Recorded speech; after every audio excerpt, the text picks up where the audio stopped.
to playing at the moment? Yeah, I'm ready to go. We can discuss during the game or before the game. You can choose. Yeah, let's go into the game then, and we can talk about it while things are starting up. So if you're ready, I'll count us down. I'm ready. Okay, in 3, 2, 1, go. And I'll do a little intro here. Hello everybody, welcome back to the Escape Gaming Masters Regicide Edition. We are here in the lower bracket final now, our penultimate set of the day, and we'll be finding out after this best of 3 who will make it through to face the Viper in the grand final and who will be going home and be eliminated. We do have TaToH versus MbL up to the northwest. In the blue we have TaToH playing as the Persians, and game 1 is a mirror, so that means that on the east of the map in the yellow, MbL playing as the Persians as well. The map is Prairie, and joining me for the remaining games of the day is Nupford. Hey mate, thanks for having me. What a great series in front of us here. TaToH against MbL, both so strong at the moment, and I'm super curious how they will play this out here with the Persian mirror. Yeah, so I wanted to talk to you. We were just saying a moment ago how, MbL has played very well today and that you anticipate maybe TaToH will underestimate MbL on water. And I was saying, recently MbL did make it to the top of the 1v1 Voobly ladder. I'm not sure if he's still there now, but he is playing a lot. He is playing very seriously. And I wanted to know what your take on MbL was at the moment. Yeah, I watched a stream like a week ago or 2 weeks ago, and someone was asking, damn, MbL, I'm such a big fanboy, I'm trying to improve. How did you get so good? And he was just leaning back in his chair and said like, well, I played this game for 3 years, every day 10 hours now. Explains a lot, right? Yeah. I don't know if you saw, there was a thread on AOC Zone recently of some statistics about players, and it had the total number of games that players had played in this poll. And MbL had played something like 750 games in number 1 position, and number 2 had played something like 400. Yeah, he's so sick. He has a real volume there, and with reasonable success. And as you said, number 1 in the rating. And it really increased his channel as well. And suddenly he, without any hosts, got up to 300, 400 viewers on his own channel as well. Yeah, when it used to be about 200, 250, then he's kind of taken off recently, so all good in the world of MbL. But let's talk about this map quickly before the Feudal Age comes in for TaToH. It's a very, very open map. Very little tree cover aside from these clumps of trees. Both players starting with 2 scouts and some deer, which they've both been wrestling to try and push towards the town center, but both of them having a few troubles. Seems like MbL is actually getting the better deer pushing going on. TaToH's deer keep being stubborn and running back. Yeah, it is pretty tough to control 2 scouts at the same time. You also are scouting with your king at the same time, need to micro villagers. So that's a lot of stuff going on. And I personally like the approach of TaToH here, going to the Feudal Age a bit earlier to grab that Persian TC bonus. Yeah, and also then going to be throwing down a stable, looking to get some scouts out. This is a map where, it's so open. Scouts can try and get in towards the wood line, get into a gold mine. But it is also fairly hard to do substantial damage, or it's harder because you do start with that castle. It is Regicide, and that castle can be in a great location to help defend your base at the start of the game. I like the way that TaToH is walling up already at the back and across the front, making a choke point here with his castle on the edge of the map. It's going to be difficult for MbL to do any raiding damage, but it's TaToH who's going to be the first to strike with his stable coming up now, and we'll see if he can do something to MbL here, because MbL is walling up as well, actually, as we speak. Yeah, and quite clever here to wall off close to his TC, close to his castle, and I would be really surprised if TaToH gains more than just map control out of his scout production. Yeah, so he's actually walled up the gold. He's built a wall in towards the TC and in towards the castle. So we'll see. I mean, obviously, what's your take on this? If you know that you can't do much damage with the scouts, how much emphasis, how much use are those scouts going to be to you? Well, the thing is, TaToH didn't know that he couldn't do any damage because he invested so much time into pushing those deer. And that's something that you would never see from like the Viper or TaToH, who always prefer to get the map until decide on strategies then. But players like MbL, for example, are playing so greedy so often, and therefore not having a lot of intel and sometimes picking the wrong strategy choices. Yeah, so in this case, we see TaToH making, I think, 3 scouts so far. And right now, he's really going to be struggling to do any eco damage and really struggle to find any straggly villagers from MbL. But don't you think that having these scouts out is still going to be useful anyway for the map control aspect? If they do decide to work their way up to the Castle Age, which we see MbL clicking up to now, if MbL throws down a monastery, for example, tries to collect some relics, then the scouts can position themselves around and try and slow that and deny that. Yeah, absolutely. Monks will most likely go into favor of TaToH now, but MbL, I expect him to simply go for 2 extra TCs, very tight base, maybe a bit to the right-hand side of his market there. I can see several beautiful TC spots for him. Just boom, and he could be ahead by 10, maybe even 12, 15 villagers in mid and castle age here. Yeah, and to be honest with you, this does seem to be MbL's style, I want to say. Like, in this tournament so far, he's very much been focused on getting a fast castle time, getting a 2nd and 3rd town center up and running. And oftentimes he's played very defensively until he's got that boom underway, and then he'll start to push out and to make something happen around the map. And it seems like he will do something similar here, and since he didn't invest so much into the scouts, well, TaToH's coming in from behind. Oh, I see that into the wood line. That's beautiful. The overcutting, something you always like to highlight, but something that is actually a real problem. As you can see right here, as these villagers are getting focused down, 1 villager will fall. And I think he'll get a total of 2 vills, but more importantly, he has pushed MbL off of the wood entirely right now. Yeah, that's so sweet. And as you can see, Prairie doesn't have a lot of stragglers, and MbL already used like basically 3 of them. So now he's sending his villagers to the north, but most likely will get a TC up there. Yeah, absolutely. But this is the thing for TaToH. If he was to move his scouts now instead of attacking this lumber camp, he could be looking for where that 2nd TC is going to come up, and he could try and harass villagers trying to build it. He's a little bit slow, and MbL does wall up the villagers that are building the TC, so he should get away with that. But being 2 villagers down is not so pretty. For TaToH, though, he hasn't actually clicked up to the Castle Age yet. He's had to farm quite heavily because he's made so many scouts. And that transition for him has been much less smooth, let's say. MbL here should be able to catch back up in villager count quite comfortably by the time TaToH hits the Castle Age himself. Yeah, and he's even building another TC in the very north, something I just spotted as well. He sneaks up and just away there, it seems. And yeah, beautiful, not only wood spot, but also a lot of free food. Yeah, that's interesting. I mean, I would have anticipated him putting one of the TCs on some stone or gold. I think, you know, this backside where the wood line meets the gold here on the right of his base seems like a nice position, like you said earlier. But coming up here, it's a very obscure place to be. TaToH probably won't expect it, but he does have vision there, so he will see the boar going down through the fog if he does look over that way. But still, MbL going to go for the free food. I think that's quite nice. He actually is quite low on resources because he went up with so few villagers. Actually having the wood to put down in a farms might be a little bit tough. Yeah, absolutely. Once we go for the free food, nice additional thing. We'll get, obviously, the fast deer and boars there. Should be pretty sweet for him. And something we didn't mention yet, what are the big differences between Prairie and Arabia? Obviously, there is way less wood, there are bigger wood spots, but also the biggest difference, not only the extra food in this HD version, but we don't see any hills. So hill camping is not really an option, but aggressive army production is really key on this map.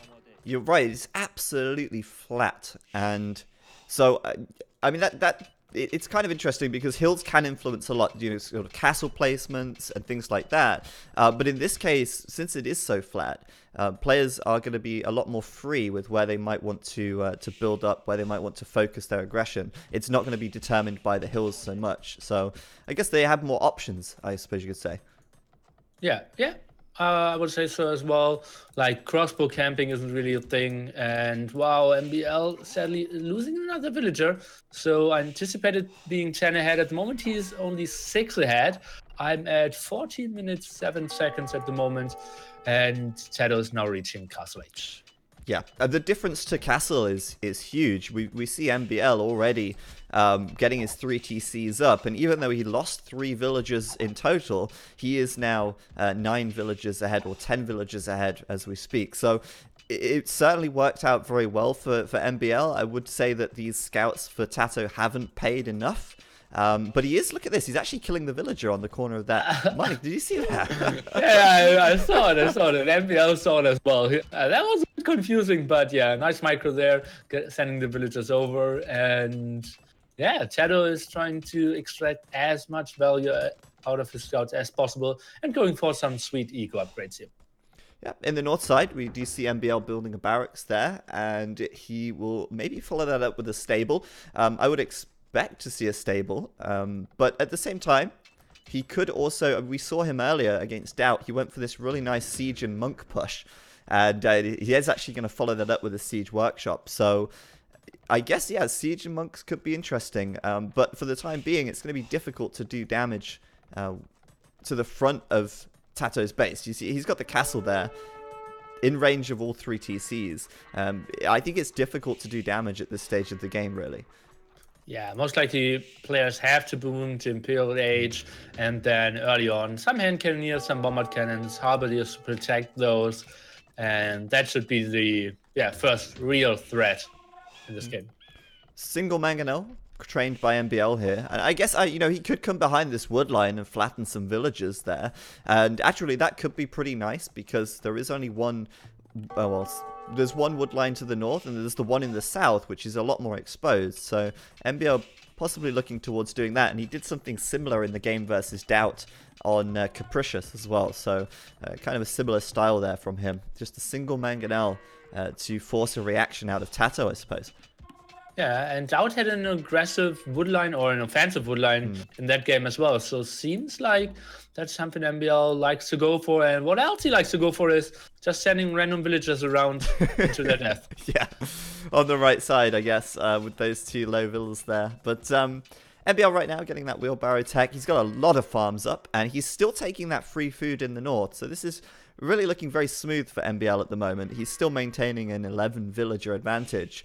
And obviously, as you said, we're probably expecting this to go towards the Imperial Age, where they'll start to make that sort of late stage or late game army with hand cannons, bombard cannons, maybe some halberds in front. So we'll see if they are able to really get an engagement or do anything before that.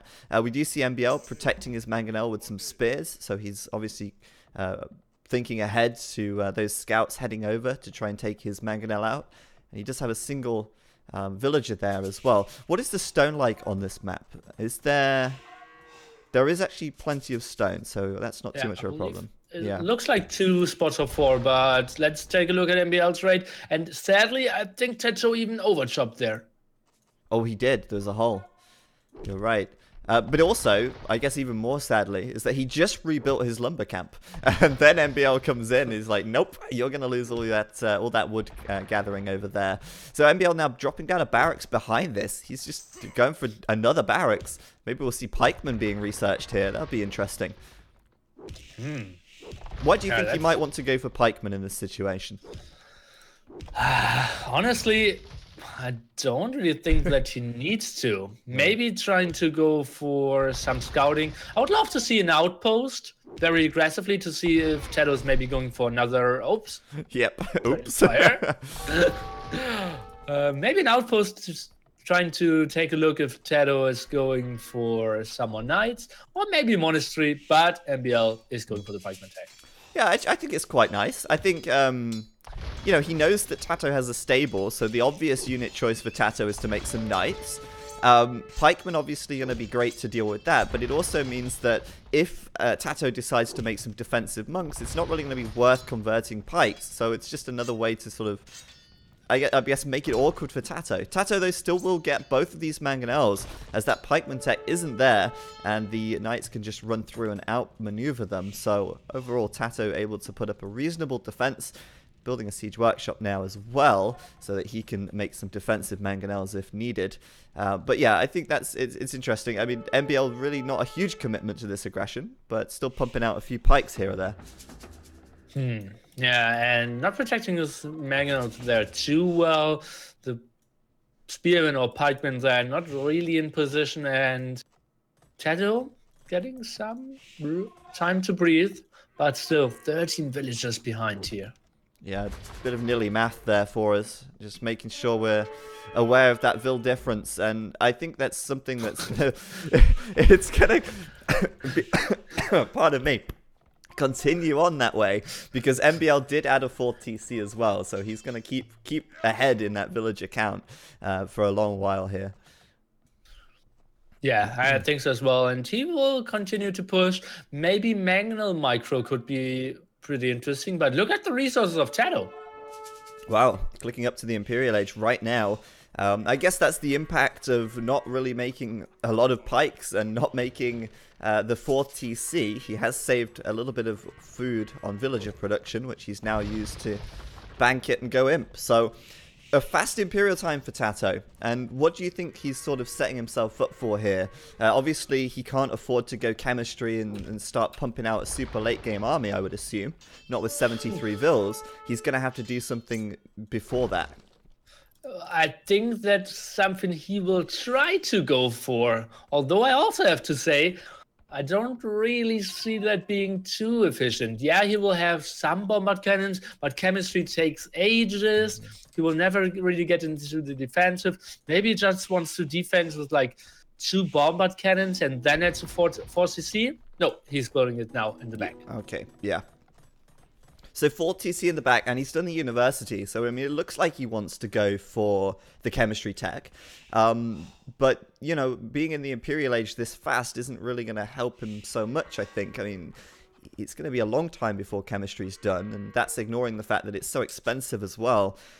We'll see. But we also have MbL on the way up to the Imperial Age as well now. And something I don't like from TaToH. He is actually ahead in points, so you might think, okay, I have a small advantage here, but he should know that he is behind in villagers. So he's already expanding and building archery ranges far out. But yes. Can he really push this, stop the push here of MbL? It might be difficult. I mean, MbL's got this really nice forward here. He's got the 2 siege workshops. He's got the 2 ranges as well. Chemistry immediately coming in for TaToH at the moment, and he'll be able to make the gunpowder. But like you say, he is doing it in the middle of the map. So I think MbL's going to have the more overwhelming push. Let's put it that way.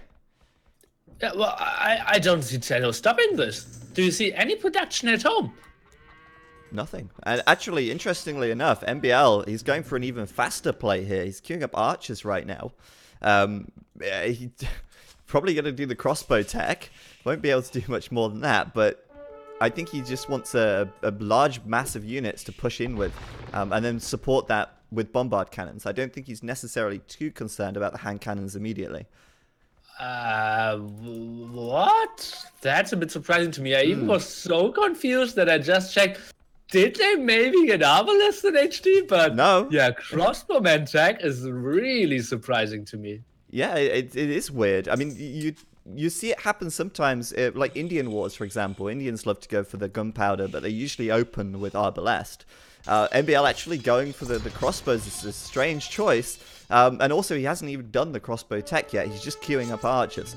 But either way, we don't actually see chemistry coming in for MbL yet. He's doing ballistics and handcart. He's all of these games we've seen from MbL. He's been breaking the meta, let's say. Well, okay, now he's going for the +1 defense, going for thumping. So he indeed will stay on crossbowman, pikeman. And the question is, will he go for rams or will he add bombard cannons?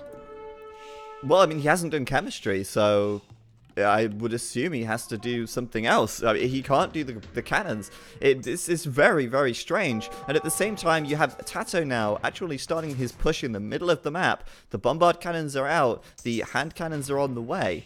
Now, in small numbers, I can see why, you know, MbL crossbows work pretty well versus the gunpowder. I believe, you know, from a cost-effective standpoint, they're pretty decent there. Let's see if he can stop this castle, though, from TaToH right now. He's bringing the villagers over to fight. Oh, I don't really see TaToH having enough damage output there. Look at that, only like 6 hand cannoneers around. I'll leave. That will be a doubt castle. Yeah, the villagers, they're being forced to build. Can they get it up? I don't think they can. The crossbows from MbL, look at that, picking off the hand cannon so easily. And I actually think this is a really nice play from MbL, even though he was, you know, has the bigger eco, even though he can support this gunpowder production much easier. Just look at those crossbows go. He doesn't even need Arbalest. Ballsy move. Look at that. Normally the focus should have been on denying the castle, but he knew I will deny the castle and can send my crossbows on to killing hand cannoneers at the same time. What a great game knowledge here of MbL. Yeah, MbL is playing so fantastically well. I'm loving to see the cross. You never see crossbows with the Persians. Like, when do you see crossbows, really?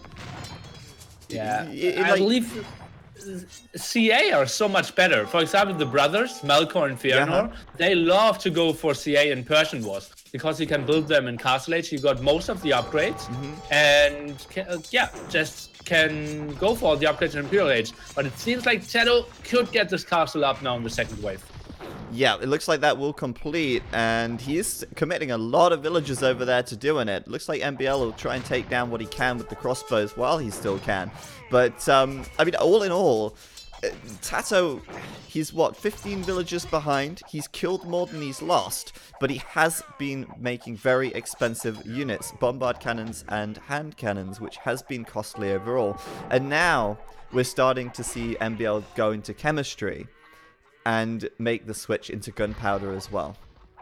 It looks like after this castle got up, TaToH is nicely catching up here. He was behind by a solid 30 pop, now only 20 pop. Yeah, he will lose that castle, but he's buying a lot of time, getting a lot of map control, and he has a nice aggressive pushing possibility into the castle where the king of MbL is. Oh, is he in? Oh, of course, you're right. He is right there. We actually haven't seen any king snipes yet this tournament, or we got a little bit close with TaToH versus TaToH, but well, in the qualifiers, something happened, I heard. Oh yeah, I did hear about that, and now you're here. Maybe we could talk about it a little bit more. No, let's focus on the game because the castle is getting very low HP. Nice deflection, Nilly. We'll talk about it later. I'm not going to forget. So the castle going down. Obviously, the bombard cannons are a real pain in the ass because he can't really... Well, actually, he can snipe them with his trebs, as demonstrated by MbL there. But generally speaking, the bombard cannons are a very good counter to the trebuchet. And right now, MbL keeping his castle alive for the time being. We've got more upgrades coming in. We've got +4 defense for the halbs. We've got +4 defense, oh sorry, +2 defense for ranged units. And we're starting to see, I imagine, MbL starting to make some bombard cannons sooner or later. Yeah, he is adding some already, and finally sending in something. Maybe against this very low harbor deal composition here of TaToH, maybe even Hussars or Cavaliers could be a nice addition. Yeah, that is very true. On the right side, at the same time, MbL is actually sending forward his army of halbs here, and although they are hard countered by the hand cannons, they are really just a glorified meat shield at this stage, and he will get to clean up that army of TaToH. And what's interesting is this is where the value on the overlay can be very useful. The value of gold in TaToH's army is 50%. The value of gold in MbL's army has been about 30% or less this whole game. So although MbL has killed less than TaToH, he's been getting a lot more value, you could say, from his kills. He's been killing very expensive units with relatively cheap units, which in the long term is going to help him out if this game goes long. But I would say at the same time, TaToH's got good map control. He's expanded to the south. He's taken the gold down here in the south. And he's probably feeling fairly comfortable at the moment. Yeah, he's controlling this quite beautifully, since he's holding this front base here, which I think he will lose sooner or later, but still, 2 extra gold spots, and yeah, the potential to collect all the relics. I believe still no one with the relics, though. No, not a single relic yet. And I think on a map like this, relics are going to be pretty useful, especially considering there isn't a huge abundance of gold. But yeah, looking at this now on the east side, TaToH did lose both of his trebuchet, and we do have MbL continuing to upgrade his units now, +4 defense on his archers, +2 attack on his halbs. And what have you spotted? Yeah, no. It's just like, yeah, he's upgrading them to full Persian potential, Yeah. but it's still without Arbalest. So, like, Mm. that's And an no army bracer, composition. because they don't get bracer either, so... Ah, I think he will switch into hand cannons eventually. Yeah, look, in the north, he's doing hand cannons. But he wants the +4 defense still anyway, right? yeah. So, it makes sense to a point. Yeah, but look at those fights here. If TaToH isn't eating like the biggest shots against all the bombard cannons, he will just fight so cost efficiently all the time here, even if he loses some gold. But since he has all the map control, that's Yes. somewhat okay for him. Exactly. The map control is really helping TaToH in this situation. I did just hear a stable coming up, though, from MbL, and I see light cavalry and bloodlines now, so I think he will go into the direction that you suggested before, starting to get out some Hussar, and I wonder if maybe MbL will consider doing some raiding with that, or if he'll really focus on trying to pick off these bombard cannons. It could be hard, because TaToH does have a lot of hand cannons massed up now. But still, TaToH's been unable to actually break the line here of MbL, and his own castle has fallen. So, MbL is held quite well, I feel, and I don't think that TaToH is going to be dealing a finishing blow anytime soon. In fact, if anything, I think it's going to be MbL, who's patiently waited all this time, who will start to be able to push out and turn this one around. Yeah, especially if he gets a lot of hustlers out. He's going for the defense upgrades. And I wanted to mention TaToH is now ahead in population, but if you take a look at the villager count, he's at 157. And that's way too much. You only have 40 fighting army in a 1v1 late Imperial Age situation without uncapped gold. That's too many villagers. It's a little bit of an overboom, and he might recognize that soon. Obviously, he's going to notice when his resources start surplusing a lot, but still, right now, we've got MbL just sending the Haubs in. They're doing nearly nothing, but they are allowing the hand cannons of MbL at the back and the crossbows from MbL at the back to do a little bit more damage, while the hand cannons of TaToH are focusing on those Haubs in front. In fact, MbL looks like he's going to win that fight. Never mind, the bombard cannons, of course, saving the day for TaToH there. But there come the Hussar, and they're going to be great at chasing down the hand cannons in small numbers. Absolutely, +4 attack even, so they are dealing the damage here. TaToH, very small numbers with his hand cannoneers, and hand cannoneers perform pretty well in small numbers, but it looks like MbL has a strong push here. Both players actually dropping quite a bit in population here after this big fight. Yeah, the army counts for both dipping heavily. Obviously, MbL took the most losses there, but bear in mind that over half of his army was Haubs. We were expecting him to take those losses. I think the KD in this game can actually be pretty misleading if you look at that stat alone. MbL right now is cleaning out these buildings in the middle of the map, taking away TaToH's forward, and TaToH seems to be in full retreat. And I feel like Age of Empires 2 is such a momentum-based game. It's a game where if your opponent outnumbers you, in this case, 10 to 1, 11 to 1, your recovery from that doesn't matter if you have all the resources in the world. You can't get the units out fast enough to hold the line. Yeah, absolutely. And TaToH, he has a great eco, but he isn't getting the military up. And look at that army count in single digits now. Oh, and only now hand card. Oh, wow. Yeah, that is a little late for TaToH there, and obviously handcart would be really helpful on his food eco. But he does get up a castle here on the right side. Maybe an expansion to try and grab some stone there. Maybe just to pressure this forward from MbL. I mean, the map's looking pretty messy, but MbL now has really broken TaToH. He's getting in there with his Hussar, raiding the wood lines, and TaToH just cannot hold on any longer. MbL with the victory as TaToH calls GG. Ah, interesting stuff here. So MbL with the beautiful boom, I believe the way better strategy choice than the nice map expansion, and I believe then TaToH, early Imperial Age, not with the right decisions. He went out too early, tried to go for the map control, but he didn't really have the eco to get onto a big production, and then no meat shield in front of his hand cannoneers. Yeah, you know, I thought that was a fantastic game. I thought both players... I actually think that TaToH's map control definitely worked in the end, because he did get a lot of that gold in the south. And that was certainly very useful when you consider that you're making bombard cannons, the most expensive unit in the game, and then obviously hand cannons as well, which are certainly not cheap. Looking at the rest of the map, where else would he have gotten gold from? I think having the map control certainly allowed him to take that, but you're right. I think MbL's army choice to go crossbows as the Persians, they don't get Arbalest, they don't get Bracer, but it did work. It did make sense. Yeah, but only because he was so far ahead anyways. I believe it gave TaToH actually a chance to really fight himself back here. I believe MbL either go for late attack or chill a bit more, go for hand cannoneers, and then let your big ego carry you. But going for the crossbowman there, not really sure. Maybe it felt like, damn, I need army out now, and my enemy is most likely going for Halberdier hand cannoneer. Well, he did know that TaToH was faster to Imp, and we know from spectator standpoint that TaToH had a really kind of shaky, weak economy in the early Imperial Age. You know, he added his 4th TC after he went to the Imperial Age there. So in small numbers, I think the crossbows do perform pretty well versus the hand cannons, especially when they don't have the defense upgrades anyway. And so he did actually pick off a lot of them. And then obviously he bought himself some time, made sure, of course, that TaToH couldn't get momentum. And then he went into hand cannons himself. But I do like the way MbL played that. I think he obviously had an advantage from the early game.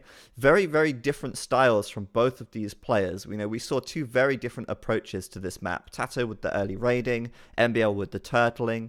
Then TaToH with the high aggression on a weak economy versus MbL going for something that you just don't normally see at all in the crossbows. So it was a nice game, and MbL ultimately gets the win. Yeah, sweet stuff. Gold collected. TaToH was 3k gold ahead in the end, but MbL had a lot more food and wood and a little bit more stone as well. Also, yeah, the little bit of overboom from TaToH perhaps didn't help. Yeah. And then he was maxed out, but lost his army. And then it's tough. Like, you can replenish them, but you, again, only have 40 army against MbL had largest army 59. TaToH only 37. Even if you have a bit of a better tech. TaToH didn't have any upgrades on his halberdiers in the end. It was a tough battle for him after he decided to go for the scout rush. And that's really something I need to talk to him about, because I felt like they both went for scouts against the Viper. His Mongols game was super surprising to me as well. I'm not really sure if on those settings you need to go for scouts if you're right. Yeah. So before we get into the next game, which is TaToH's home map, TaToH has chosen to play Water Nomad as his home map. Obviously, as we spoke about earlier, TaToH maybe not thinking MbL is such a great water player. MbL did take down Doubt on this map earlier, though. But I just wanted to talk to you very quickly about the King shenanigans, and maybe you can tell us what happened.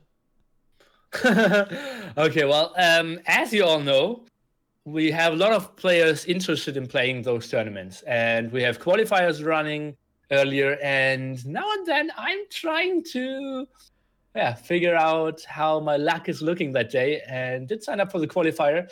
And unfortunately, I got drafted against TaToH. So we played the qualifier, and I believe like Thursday evening or something. Yeah. And the first game went pretty standard. He won. And second game, I felt like, okay, I'm the weaker player. I need to try to outsmart him and play a weird map. So I played Bedouins, and well, before I was really able to execute my strategy, he was able to wall in my scouting king and, defeated me in feudal age. So TaToH knocked you out from the qualification of this tournament by walling in your king and killing it. And maybe we'll find the clip from that, because if we don't get any shenanigans, if we don't get any king snipes, we have to show the viewers a king snipe, right? That's what they're here for at the end of the day. I can show you. Well, we have both clips. Like TaToH and I both were streaming our point of view, and it was just me like, oh God, and taking my hands away from my keyboard, and TaToH was just like giggling like the small funny kid and enjoying Age of Empires play. He's like, nearly, and it was hilarious. All right. Well, we're going to do that later on. You can look forward to that at the end of the stream. But for now, we do have to, of course, watch our Civ draft for game number 2. So if you're ready with the Civ draft, just tell me when you're ready, and we'll count down and play it together. I'm ready. 3, 2, 1, draft. And here we go. So TaToH MbL game 2 Civ draft, and basically expecting to see similar things here. Malay being banned, Italians being banned. Actually, I think MbL shouldn't ban Malay here. I believe he is, like, on paper, he's the worst player. So I don't, like, strategy-wise, he shouldn't ban standard civilizations, but should force TaToH to ban the stronger civilizations. He should now force TaToH to ban Vikings, actually. But they are so quick in the bans here, they knew exactly what they wanted to go for, as it seems. Yeah, they're not wasting any time, banning almost one after another there. Obviously, Chinese being taken away, Malay being taken away, Vikings, Italians, Berbers, standard stuff. But TaToH taking the Berbers there, obviously that wasn't banned for him by MbL. And interesting, look, they both picked the Civ which they both banned in the second ban phase. Mm-hmm.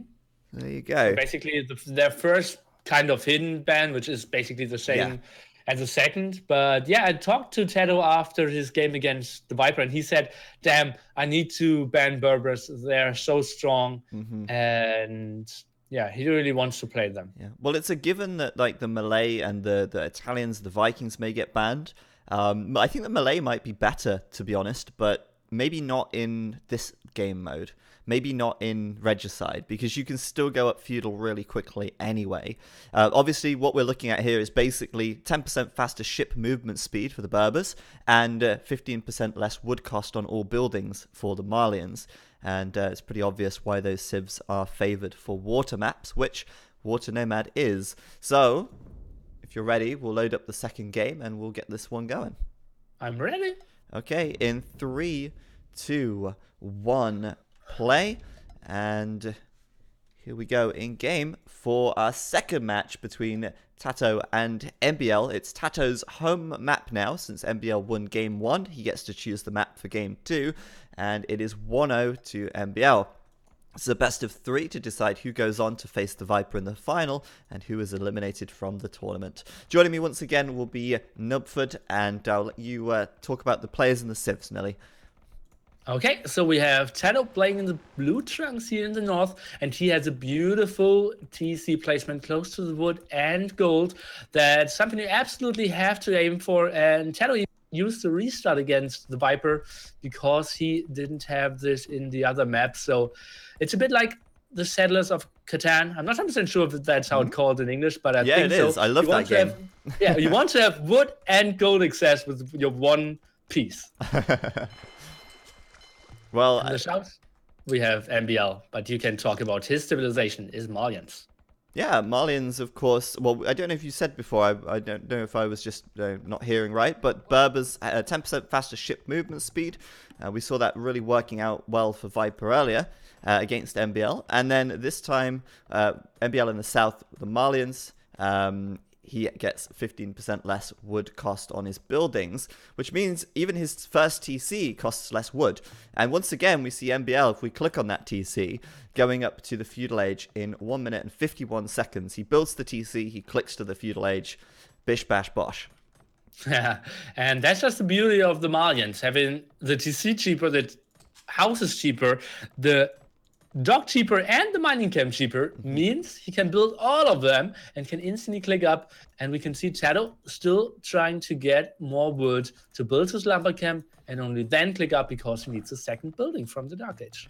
Yeah, isn't the oh, it's just the farms that don't cost less. So all the buildings are reduced. Exactly. It's farms that don't cost less. So farms are still 60 wood for the Malians, but everything else is reduced. And this is better than the Japanese, really, when you consider the wood saved from their production buildings. So MbL here. TaToH coming in. He steals all of the water buffalo. All of them. Oh my gosh. Oh boy. MbL's going to try and grab them back. And all those water buffalo blocking each other. Man, that's a lot of buffalo just being stolen from under his nose right there. TaToH, forget being a king. He's become a shepherd. Oh man, and that's the shepherd now of MbL trying to chase him down, but that's so annoying. MbL one idle villager, and he only has 7, so that's 1/7 of his whole eco. And now he's killing those. Oh my goodness. Well, let me put it this way: if MbL's smart about this, I think he'll make a galley, and he'll know where the king is, right? And he'll try and kill the king. Maybe. Yeah, but a king is faster than a galley. Well, Berbers. Oh, it's TaToH's the Berbers. He gets the movement speed bonus. So yeah. Maybe a demo. Maybe a demo. We were talking about this earlier. We do see a fire galley coming out. That's the wrong ship, MbL. God damn. But interesting that he leaves a trail of dead water buffalo. Obviously, if he can't have them, nobody can. Sounds like something a very attached ex-girlfriend might say. But yeah, MbL right now still has a reasonably healthy flock of, or would you call them a flock? Herd, I should say, of water buffalo. I just have this mental image of them flying now as a flock. But yeah, TaToH actually only has 2 water buffalo under his TC. Yeah, but more coming, and the herd on the right-hand side is moving, as you can see. The leader water buffalo coming over there. And yeah, the king actually got 1 damage here, but now outrunning the fire galley. Yeah, if only MbL had a demo ship and he was the Berbers, I think that king may be toast, actually. Wow, if the shoe was on the other foot. But yeah, actually a very interesting start. A little bit of action right from the get-go. But I think that actually caused a distraction to MbL. I think that slowed MbL down a little bit. Enough for TaToH to get out 2 fire galleys of his own before MbL arrives with his 2. Yeah, I don't like that TaToH has a villager outside there. On the kind of, I would say, wrong side of the lumber camp when it comes to the TC placement. But yeah, she probably will die, especially because you start without Loom, and you don't really want to go for Loom that early. Oh, I think you absolutely should, though. MbL's going to come in with some fire galleys here. This villager on the right side, with no Loom, she is surely dead. Look how quickly she goes down there to the flames, the fire and the flames of MbL's boats. And you're kidding me. She actually gets away.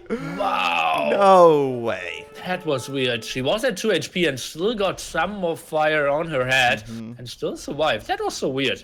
That was. And maybe we can blame HD for that one. I don't know. People are very quick to blame. But MbL here, getting caught out of position. He went too deep, and now TaToH is punishing him as his fire galley gets reduced to less than half health. There's Water Buffalo sneaking in the back as MbL gets out. And it's worth noting, actually, it's something that I think is interesting, is the fire galleys have really bad line of sight. If you compare that to an actual galley has a really good vision of the map when you have them split out. But, oh, left side, MbL with the demo raft. He's up to no good once again. Can he make something work with this sneaky demo? His line of sight isn't that great, so he needs to run kind of through the TC. Doesn't see all the fishing ship. Maybe just snipe the 4 fishing ship there at the top. That could be an option. Yep, getting a little close to the TC though. Grazed by the arrows as he runs back, and TaToH, meanwhile, looping around the right side, looking for something on MbL's base. So far, I mean, quite a quiet game, considering they went up to the feudal age so quickly. We haven't seen a great deal of military action. Both players are content to look for a better angle to fight. Interestingly, though, TaToH is going a lot more heavily into the galleys very early on. And we saw him do this last time around. Into the woodline now of MbL. MbL does not have Loom, still getting mowed down by the fire galley there. I think she was ran over. 3 villagers down. 4 might fall. It will indeed be 4 villagers for TaToH, and he'll get out without losing a single galley. That is a big win for him at this stage of the game. And just compare how different that game is looking than the game against TaToH. MbL played the same strategy, was so much earlier. Let's take a look at the demo first. Not bad, not bad. Reasonable damage against 3 ship there. And MbL was super aggressive. Every time he was attacking TaToH and was so active all around. TaToH was so spread out with this map. But TaToH, super compact, and look at that KD now. Ooh, 5-0. That is nice. Very, very good for TaToH. And if he can keep it that way, he'll be very happy. Making that 6 now, getting another villager. And MbL is playing very reactive. He will send his demo rafts up, but TaToH so far hasn't lost a single unit to the demo rafts. That could change here as he takes out 3 fishing ships in one go. How do you feel about that? Like, how do you feel that the fishing ships, how important are they? Do you want to just talk about that? Yeah, I wanted to say, okay, they aren't that important anymore, but then I looked at the redock at the top of TaToH, and I have to say, oh boy, they could still deliver. Can we get some Nilio boys in the chat? That would be perfect. But yeah, I completely agree. I was thinking the same thing. Like, okay, there's a couple of box turtles with 8 food in them.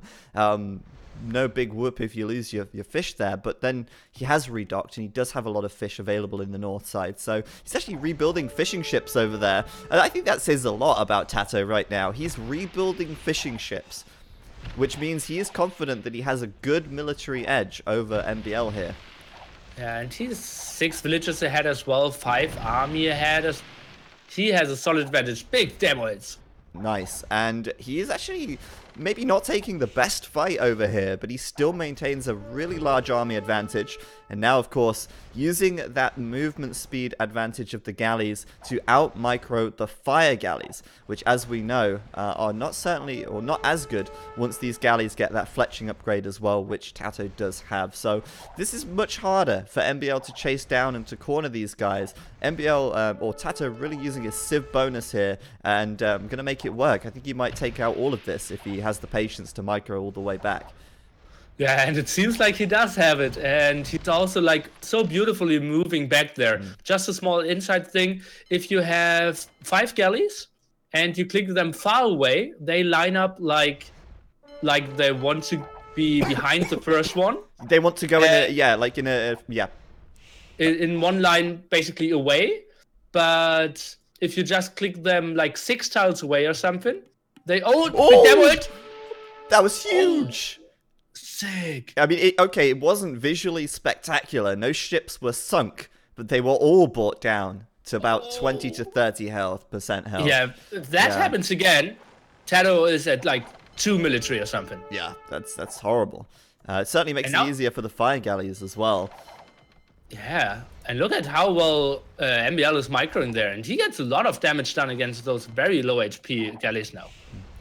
Yeah, that thing you were talking about with the control of the units is a really good point. Something that a lot of newer players probably don't know about. I think the best way to describe it would be is if you click them far away, they go single file, nose to head to toe, basically, in a row, in a line. But if you click them closely, they'll be in wide formation, and then they'll all be able to fight together when they turn back around. I think it's easier to just demonstrate it with a video. It's hard to describe. I'll do a painting. Yeah, you should do that. Some nearly graphs. Can you make a graph of it? That would be. Yeah, we can do that. Oh, and the rating at the goal. TaToH. Jeez. Actually, a game here. There you go. Indeed, we're going to see MbL calling GG very early. Just 16 minutes of game time. It was a fast one. And MbL really just didn't have the military to hold up to the onslaught of TaToH there. 3 army in the end versus 15. TaToH, of course, splitting his units up at that point, able to raid the gold. Without gold, there is no trash on the water. So MbL has no option. But actually, looking at MbL's eco, he's actually got a lot of resources. He's just not spending them, perhaps. Well, obviously, after you resign, everything got unqueued. That's true. If he has like 2 galleys queued up, or like 2 galleys and 4 docks, he would have used all his resources. Yeah, you're right. That's true. Yeah. I believe MbL's strategy shouldn't work. It's only worked against Doubt because his map was so open, but TaToH, so clumped up, the jackpot TC there, didn't lose a single villager, and MbL was up like 3 or 4 minutes earlier, and still TaToH was the guy having all the aggression all game long.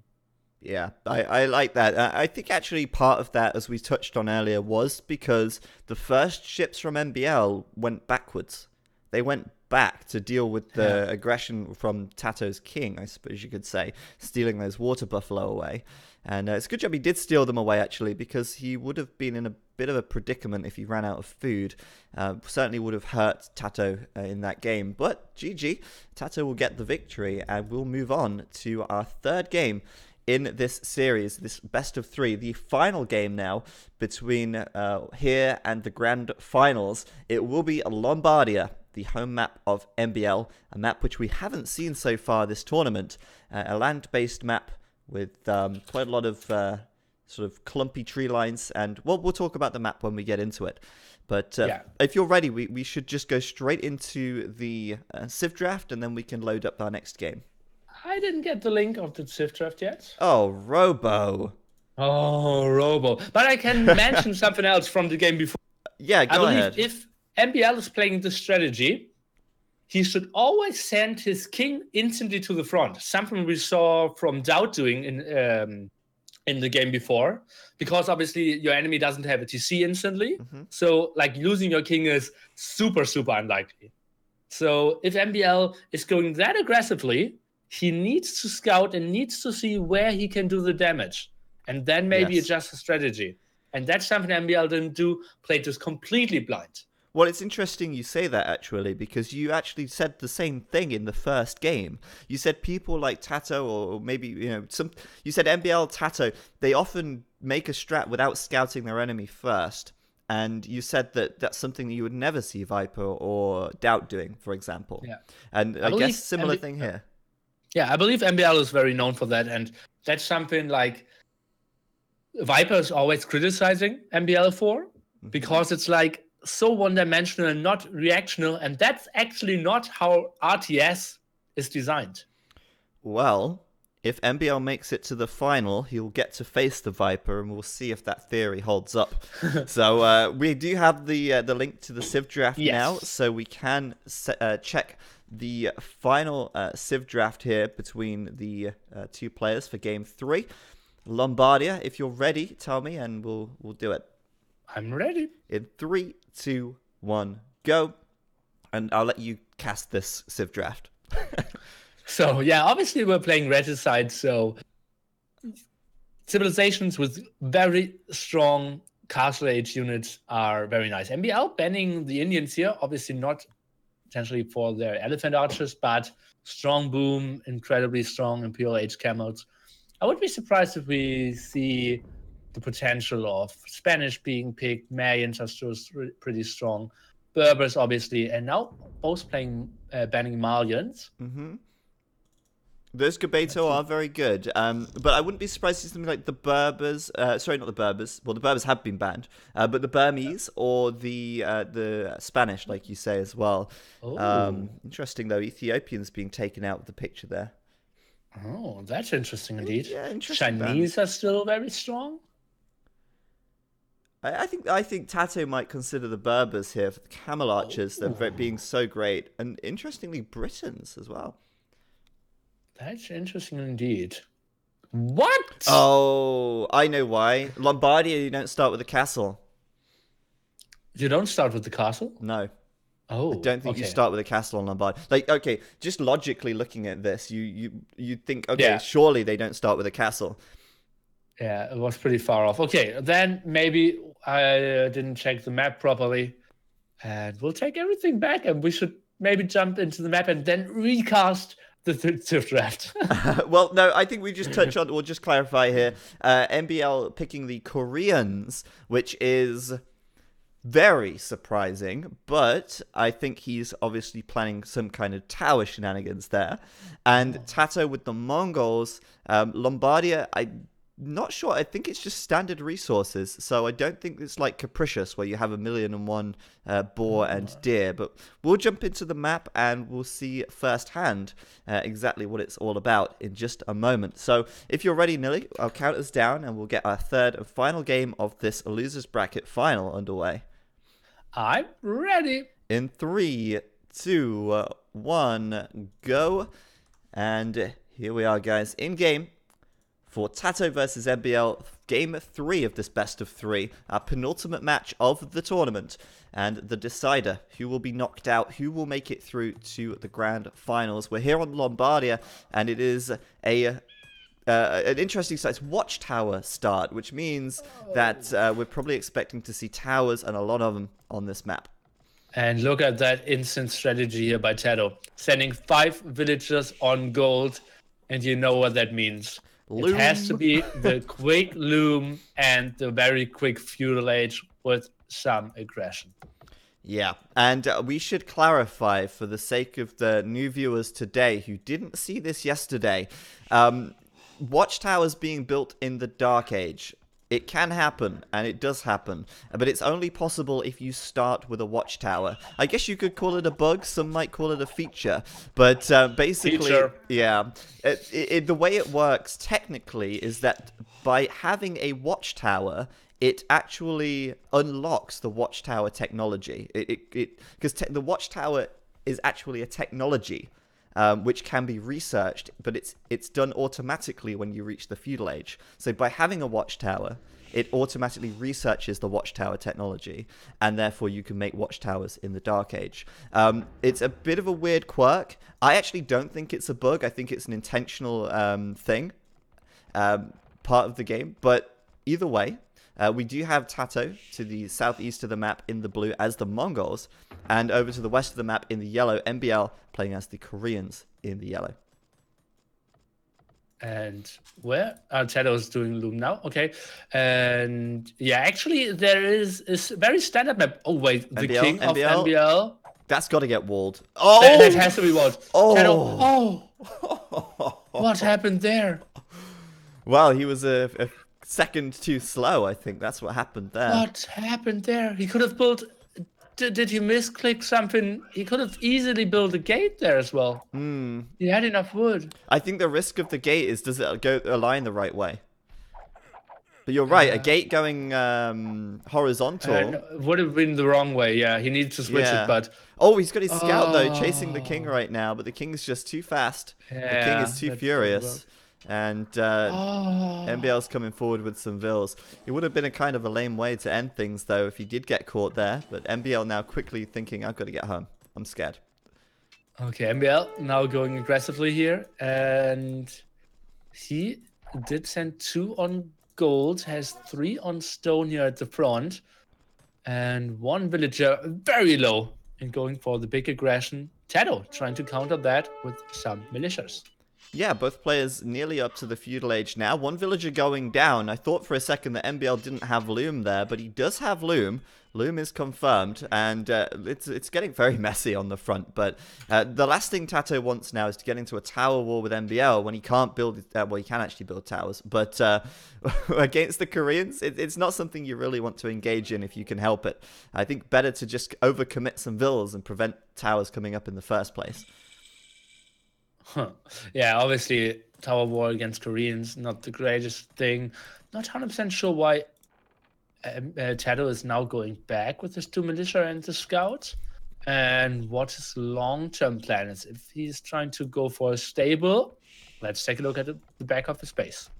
Yeah, the stable there. Obviously, the Mongols very well known for the scout rush, and we do see TaToH as 1 villager ahead of MbL already, even with researching Town Watch. It's a very early Town Watch, and again, I think that just goes to show how cautious he is of MbL's towers here. Building outposts, doing Town Watch, he wants the vision. He wants to make sure that there's no sneaky towers showing up anywhere near his base, and I commend him for that. And I think a lot of players... or newer players often overlook how important that Town Watch tech can be. Yeah, absolutely. Town Watch basically only got popular the time the Viper and John played a lot of games against each other. And John once had the belief that Town Watch is the most deleting his own tower here for TaToH, is the most undervalued upgrade. And I think it's a beautiful spot to go for it very early. Having 2 outposts now, but struggling to get enough stone out to build a defensive tower. And both his stone spots are in the north. That's a perfect tower from MbL, and he actually did come forward very quickly with his king. He did scout very early on. He did lose his scout, actually, just a moment ago, but he gets the perfect tower. And now it's a problem for TaToH, because TaToH, he'd like to put a defensive tower up, but he can't. He doesn't have the stone, he doesn't have a market, and he has no way to get more stone. what does he do now? What is TaToH's game plan now? He's trying to do some counter damage, but luckily MbL, his neutral tower, was close to his stone spot to protect him. Good stuff for him. Yeah, I think TaToH maybe needed to try and rush that tower down or something. He could have got the villagers on there to do it, but now he's in a bit of a predicament, and that is that actually this tower on the right side, he could rush that down. It's not in range of the tower behind it. I think he can rush all three down, honestly. Yeah, I think so too. They aren't covering each other. They aren't properly walled. He seems to just be ignoring it right now, right? Yeah, I'm a bit shocked how poorly MbL is trying to protect his towers here. Yeah, I'd say MbL is being maybe a little greedy. I'm not sure. He is actually starting to wall up the one on the right side. But for now, he's left them a little exposed, and they're not really achieving too... Okay, no. Who am I kidding? They are achieving a lot. That's his main gold right there as well. I didn't even realize. But, okay, they are good towers, but they're not affecting TaToH. Like, what I'm trying to say is that they're not in range of any of his villagers right now. TaToH can still get gold in the back. He can still get plenty of wood safely. He can still gather food safely under his TC. And he can still put farms around his TC. The only thing he's missing, really, is the stone. Yeah, but something we didn't mention because the game started to get very intense quite early on here. TaToH's map. All the important resources are to the right-hand side. Both stone spots, all the 3 gold spots, and his berries completely surrounded by towers now. Yeah, what do you think TaToH's way out of this is? Do you think he needs to go to the Castle Age and try and get some siege out? It's such a long way away, and yeah, he is at 1 farm at the moment. A handful of villagers on some cows, some on deer. He doesn't have more food income. I think we will see, not the fastest Castle Age here. No, and the thing is, he can't just ignore this. Like, these towers are going to be harder to deal with as the game goes on. They're not just any towers, they're Korean towers. They will become guard towers once he hits the Castle Age. He'll also be able to get Fletching and Bodkiner on them fairly soon as well. So, for TaToH, he's just going to lose more and more ground. And right now, the Castle Age upgrade is too far away as well. So, he's doing Fletching, he's doing Archers. I think maybe this looking to counter-attack. He has actually found stone, though, in the far west of the map. There is one, as Killer Bee would say, clandestine mining camp over here. And he's going to grab the stone over there. Yeah, that's a nice scout by him. He didn't scout that some time ago. I checked like 2 minutes ago. So beautiful scouting, trying to go for those extra resources, knowing how the map is shaped. And yeah, probably trying to do some damage with the archers who are leaving his home base now. Well, I think you can guarantee that MbL will not have scouted that stone. I mean, MbL doesn't really scout much more than the area between him and his enemy, in most cases I've seen, in the last games today anyway.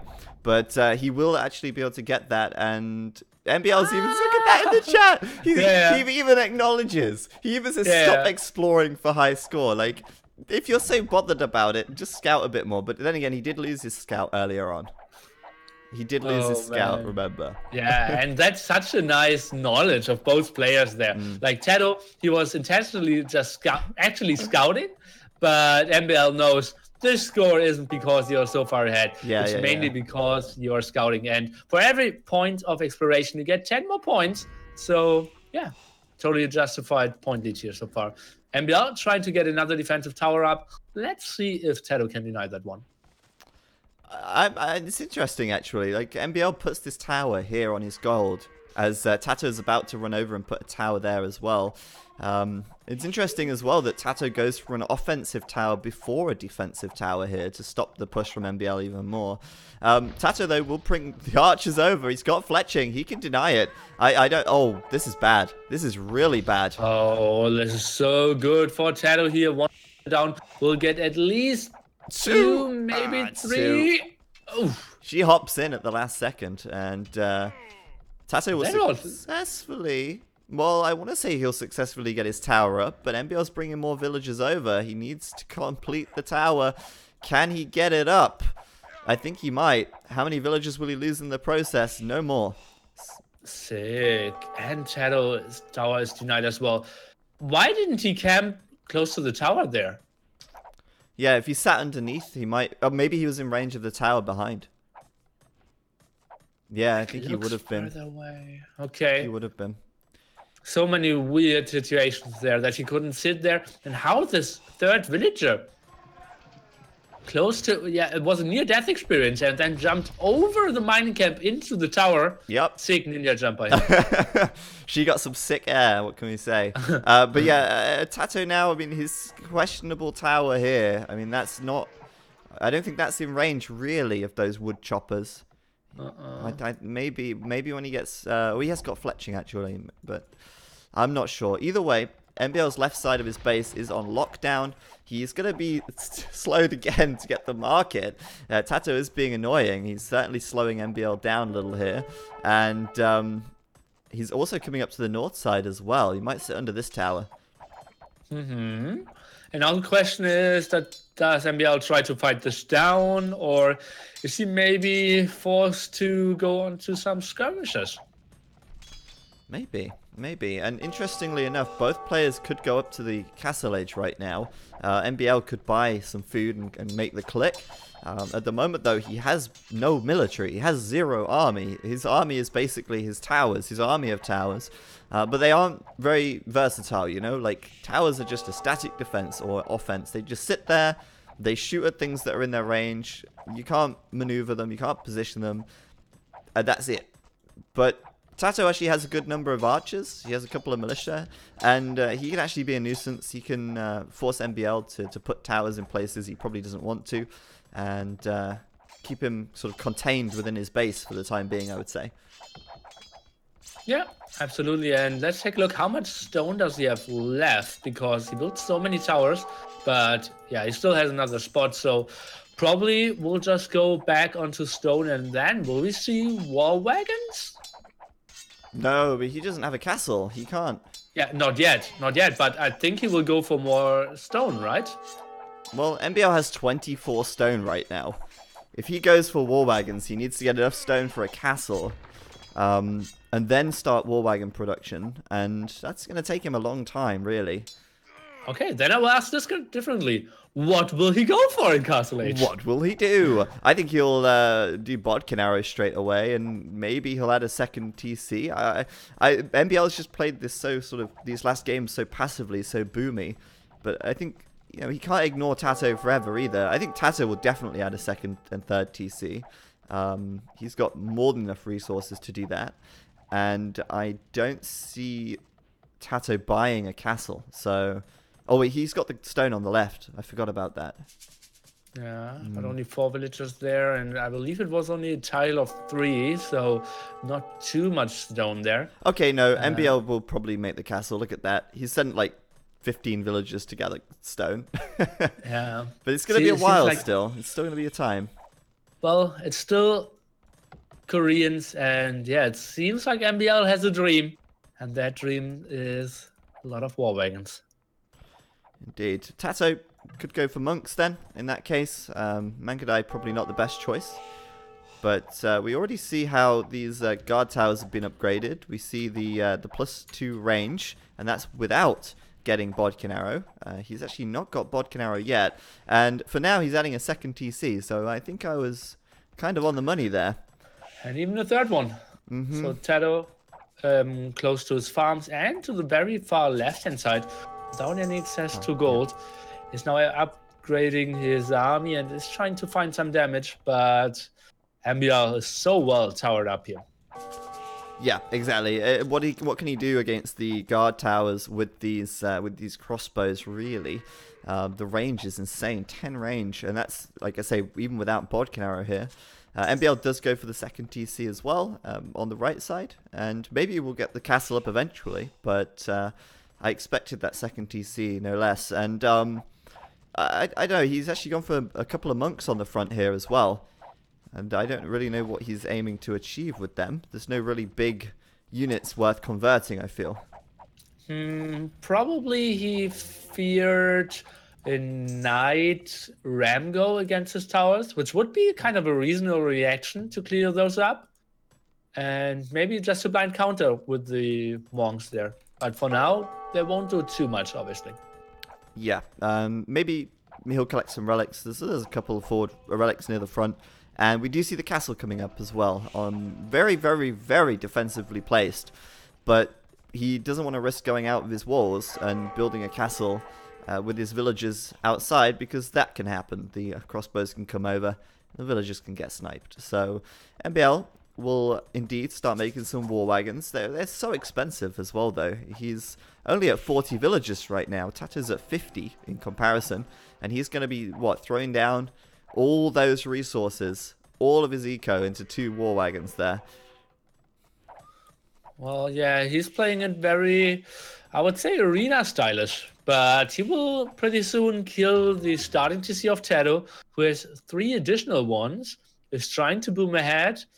And it looks like MbL will go for that, like, very small but very strong army. Lots of map control. And TaToH will try to run away and try to get a good eco. But, as we said several times, very little stone and gold access for him. I do think TaToH could really benefit from going for some monks now, or at least trying to take down this stuff on the right side to get this area of the map back.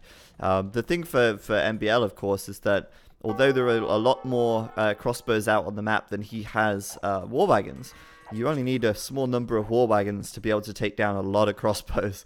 So at the moment, TaToH is going to struggle to face that, I think. And where's he going with these villas? Go into his point of view and look what he scouted. He is migrating them from the left-hand side to the north side because he scouted the stone and gold there. That's so ballsy, but yeah, seems like MbL, with his very limited amount of army out, cannot really punish that. Yeah, he's just going to put a TC up in the north side. That's very close to MbL's pace. But, yeah, I guess security through obscurity. And MbL, has he scouted that far north? Of course he hasn't. MbL scout, like, come on. Yeah. So, yeah, TaToH getaways with it. Solid 16 villages ahead, so that's looking pretty strong for him. But it still is a big question. What can TaToH really build to fight off war wagons, monks, and mangonels? Because they will push now pretty strongly into TaToH's face. Yeah, it's a very, very scary army. And like I said, I think TaToH needs the monks. But again, there's still the monks from MbL. There's still the mangonels from MbL as well. And that's kind of scary. At least, like, the Koreans have kind of been nerfed a bit. Like, their mangonels don't get the extra range in the expansions. It's now a tech which they have to research from the castle, so it's kind of nerfed them a little bit, making it easier to defend from the mangonel push. And also the Koreans don't have the best monks. Like, they don't get atonement, for example. They don't get redemption. So the monks from TaToH, who do get atonement, could actually come out on top. Obviously, he gets no redemption, though. Yeah, no redemption. That's the thing. If MbL keeps pushing with towers and mangonels, a tough one. And let's take a look at the stone tower of MbL. I just want to quickly say, MbL's spidey senses are tingling. He is heading to the north, and he's going to run into that TC. And he's like, "Oh, hello. What are you doing here?" Not expecting to see that there. That's so weird. And now he's just leapfrogging himself forward there. More wagons around, more towers. And he had enough stone to build another castle, but is deciding to go for more vehicle map control. Oh, and in the north, just look at that. He loses 1 war wagon and kills 8, 9 crossbows. Yeah. Proof in the pudding. Yeah, their defense is just ridiculous. And now another tower. TaToH needs to run. And yeah, 5 villagers came there to build a TC. 8 villagers are running, but that was remains. A lot of investment. Yeah. There's still 1 mining some stone. It's not worth it, but yeah, you're right. TaToH is in a lot of trouble here. And MbL towering up, surrounding this TC on the left side with some more guard towers. And he's, of course, forced the migration of these villagers on the right side once again. So, yeah, it's rough now for TaToH. And he's lost his TC over here as well. He's got a castle up. He's going for bloodlines. He's going for scale barding. So maybe we'll see some cavalry coming out. But it's dicey, to say the least. And the big question is now, I thought he had the resources to slowly click up to Imperial Age, but it seems like he will go for mass light cap. He's building university, so is that indecisiveness? Maybe. I think he's feeling the pressure, you know, like he's surrounded by towers everywhere he goes. The alarm bells are ringing. And he's just trying to build, he's building watchtowers around the map, which is interesting. Maybe for vision. But they're not really going to hold up to much, realistically. TaToH has 3 army right now. He does get the monks out, and I wanted him to do this for a while. He does have a couple of monks. He gets the conversion. Oh, and he's doing guard tower. Okay. Well, trying to catch up in that regard. But still, the left-hand side base of TaToH is so surrounded, and if he's trying to run with villages there, not all of them will get home alive. Absolutely not. Yeah, it's getting horrible for TaToH here. He does get the guard tower tech now. What do you think he needs to do here? What do you think he should do next? Well, he already decided to go for knights and rams. It is looking tough. I think he needs to add some light cav. Sure if knights are really doing the damage, because you're mainly facing monks at the moment. And against war wagons, yeah, knights are better, but light cav aren't too bad. It just looks so tough because he has so little control over gold and stone. Yeah, he is really starved from this right side, and you know, he's gonna go for the knights, like you say. He's got light cavalry as well. Actually, I think I saw some scouts being queued up. Yeah, he's making some scouts. I think the idea is, okay, scouts gonna try and get the monks and the knights, but the war wagons are still so strong. You know, they have more health than the knights. They hit hard as well, but yeah. For now, TaToH actually gonna hold off this push a little bit with his tower. Guard tower, more than worthwhile. Yeah, monk helping out. Yeah, looks pretty solid. And the big question is, when will TaToH actually attack? He is garrisoning his knights now, and his scouts as well. Would love to see a siege workshop at the right-hand side, build some towers there, and just trying to spread MbL very thin now. It's interesting, he did actually get all 3 of the mangonels in the middle of the map. On the left side, he's running with the villagers into the guard tower and into the war wagons. Oh, he's going to lose so much over there. But at the same time, he does still have more villagers, even if they aren't working. But here come the rams behind this. And really, I mean, MbL has no answer to rams at this stage, does he? He can't take them out with war wagons. He can't take them out with scorpions. The only thing he's got left are villagers. And the monks can't convert them. So he's getting ready with the knights as well. It seems like a very messy push. He's kind of pushing on the left with the rams. He's coming in with the knights in the middle. Well, but isn't that weird that he's sending in the rams and is running away with the villagers?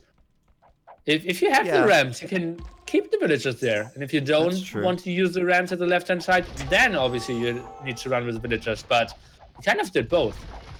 Oh, I'm seeing something here as well. Actually, the wood is really a problem for TaToH here. Didn't realize this before, but if you look, he's actually only really got 1 wood line, and that is in the middle of the map here, which is why he's built the towers around it as a defense.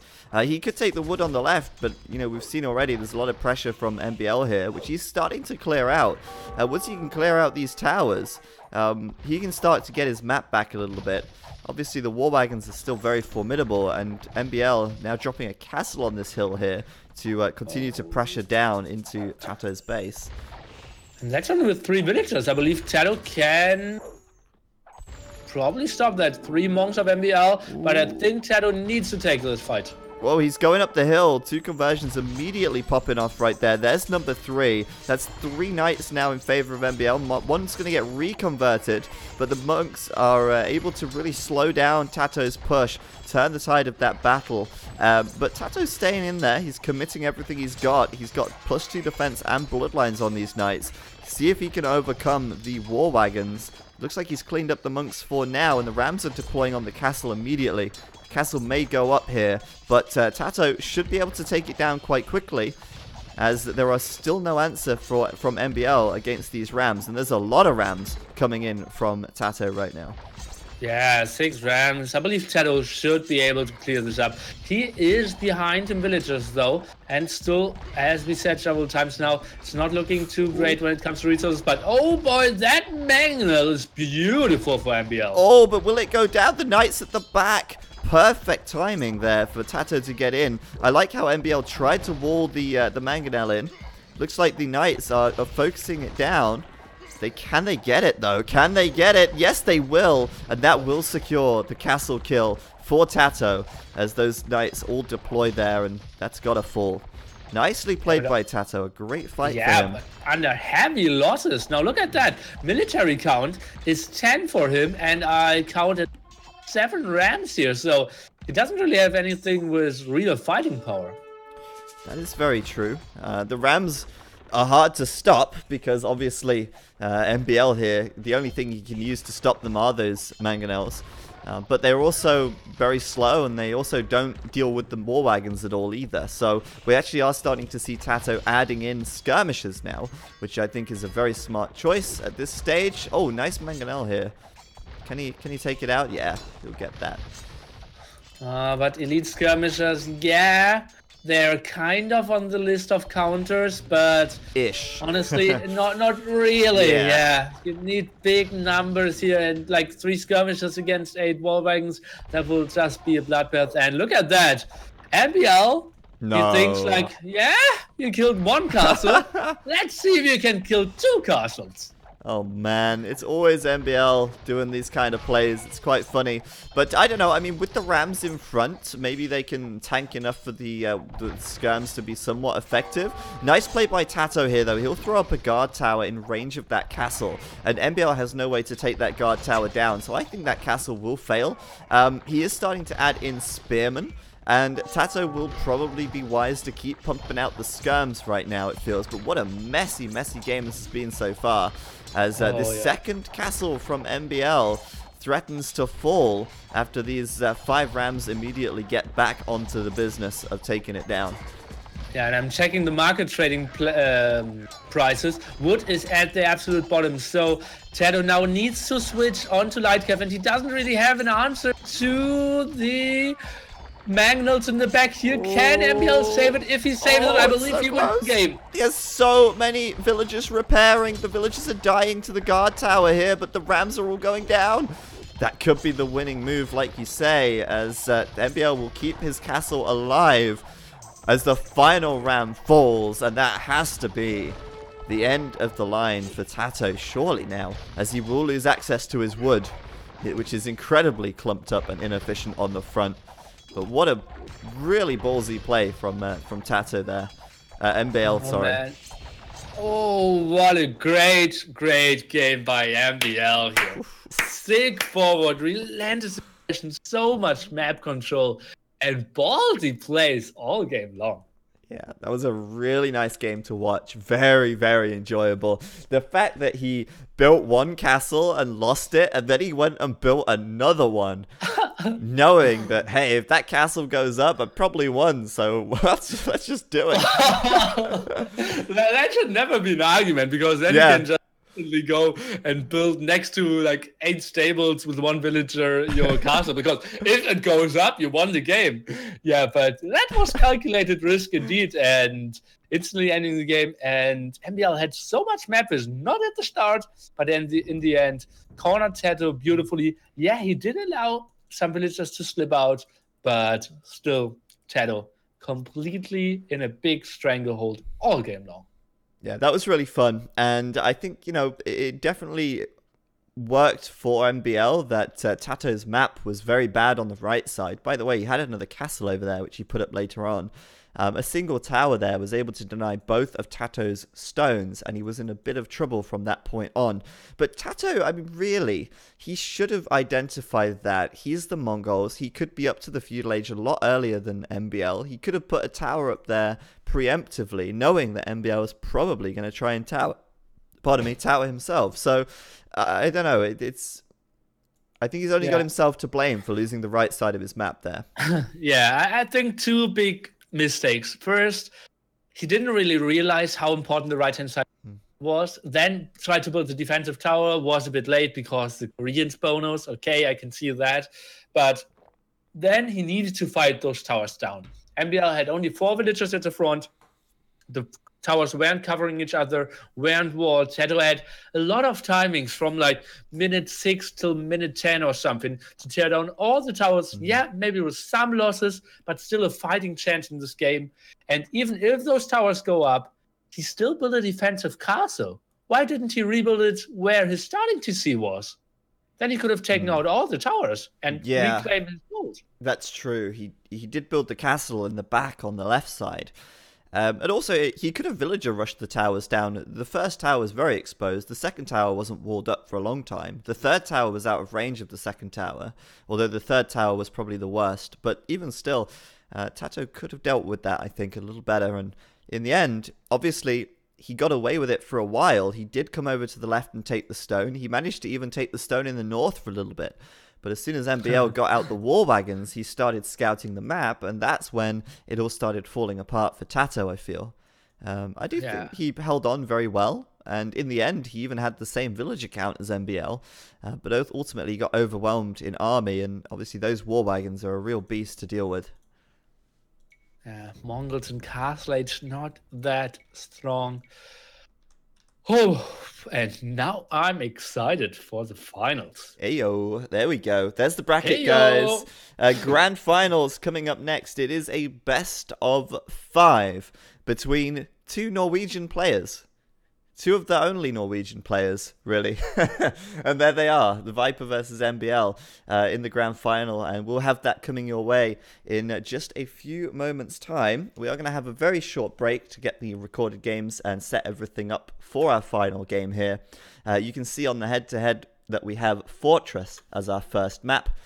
We have Metropolis, Graveyards, Arabia lined up, as well as the home map as well, which is the home map of the winners bracket, so it should be Viper's home map, I believe, for game number 2. So stay tuned, guys. More action coming. We have got our grand finals just around the corner. Viper versus MbL. Who will be the champion